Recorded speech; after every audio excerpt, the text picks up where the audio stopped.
ఏడేడు జన్మాల బంధాలతో ఈనాడు నీ ఏడు పండించనా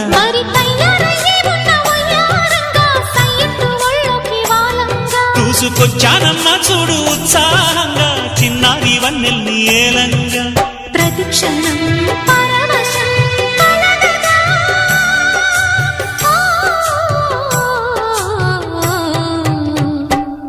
మనసా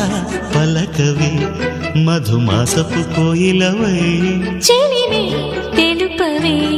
చిగురాశల గీతికవై